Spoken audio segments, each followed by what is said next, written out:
Hello everyone. In last video we have solved a problem with a constant limit. In this video we are going to solve another problem in the concept of double integral by using variable limits. The question here we have a doubt. What is the doubt? The doubt is what do you mean by constant limits and what do you mean by variable limits? It is very simple to understand. Constant limit means you will have the limits in terms of 0 to 1 and 0 to small a, b, c. Okay, if you have limits like, then that is called constant limits. Then if you have your limits in terms of x, y, z, okay, that is the variable limit. So if we are given our problem in terms of variable, then we have to check two things. First thing, what is our inner integration order and what is our outer integration order. Okay, so first, what is inner integration? Always this part is going to be inner integration.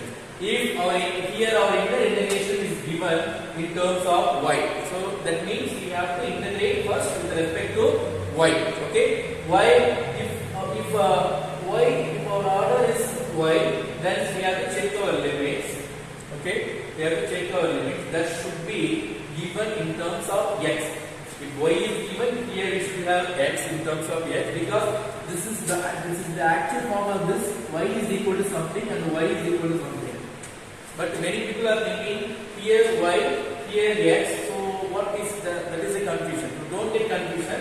So this means y is equal to x square and y is equal to 0. That is what we cannot write all these steps. Y is equal to 0, y is equal to x square.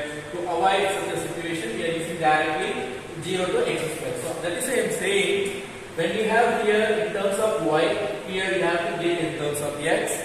Suppose if you have in terms of x, here you have to get in terms of y. That is the concept. That also you have to verify. Okay, this is the first step. Second step, the variable limit means there is a structure.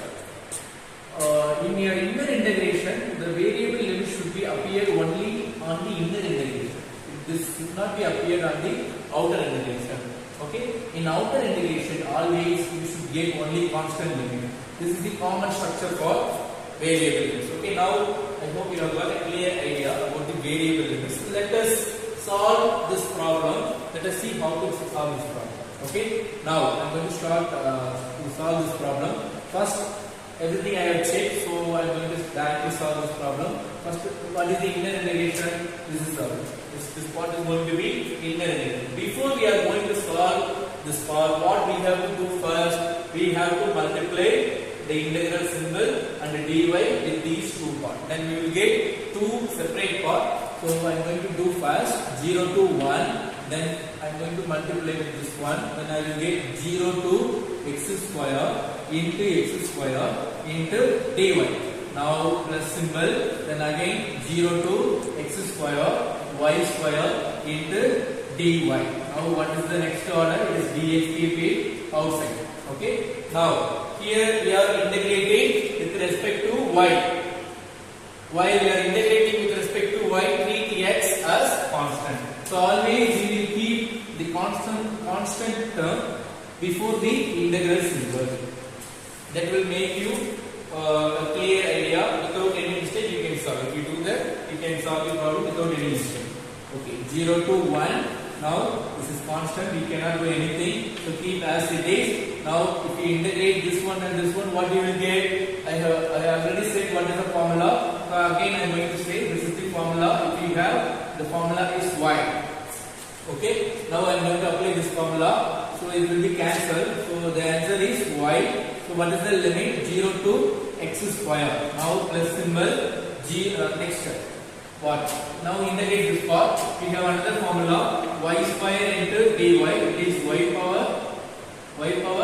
So y power n is now we have formula n plus 1 is divided by n plus 1 plus c. This is very common formula. We are using this formula for maximum number of problems.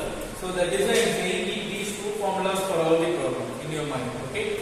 Now, if you apply this formula here, you will get y cube is divided by 3. Now what is the limit? It is 0 to x square. Now give a common bracket and dx.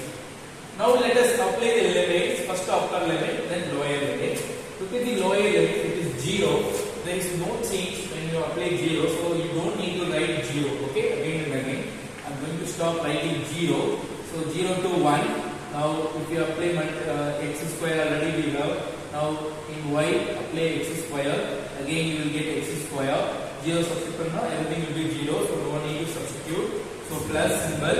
Now let us come to here. It is y cube. So x square the whole cube is divided by 3. 0 substitute now everything will be 0. So no need to substitute. Just close the bracket. Then dx. Now simplify it. So what you will get on simplification?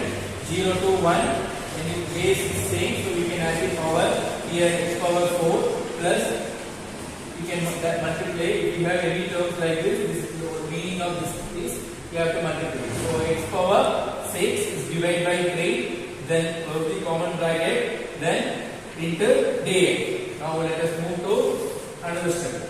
So one part, the inner integration part that we have completed. Let us move to outer integration. Before we are going to start outer integration, what we have to do? We have to multiply integral symbol and dx inside the bracket. Okay. Now I am going to multiply. So it is 0 to 1. What is x power 4 into dx plus 0 to 1. What is the answer? It is x power 6 into dx. Here we have 1 by 3. 1 by 3 is constant. So always we will keep constant before the integral field. Okay. Now you can. This is the simplest form. Remember, always if you start integrating in the simplest form, then you will get answer easily. Okay. That is why I am saying always bring out the simplest form. Now we have got the simplest form. Here we can apply the integral formula. So I am going to apply. This is in the form of this formula. So I can apply this formula to integrate this one. After applying this formula, what I will get? I will get x power 5 divided by 5. Now close the bracket. It is 0 to 1 plus 1 by 3 is constant, keep outside. Now here also it is also in the same formula. So we can apply the formula. This formula here also. If I apply, I will get x power 7 is divided by 7. Then what is the limit? It is 0 to 1. Now that's all. Now apply upper limit then lower limit. Upper limit is what? 1 power 5 is 1 is divided by 5, 1 by 5. If you apply 0, it is 0, so no need to write. Plus 1 by 3, already we have 1 by 3. Then 1 by 7. Okay. Now let us come to last stop. Now it is 1 by 5, then plus 1 by 21. Okay. Clear? Now take LCM. If you take LCM, what is the answer?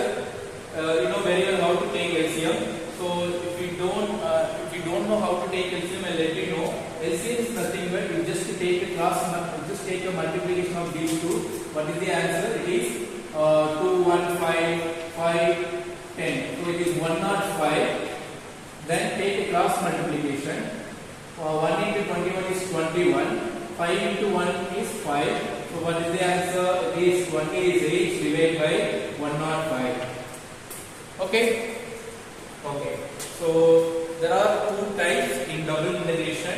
The first type will be based on the constant limit. The second type based on the variable limit.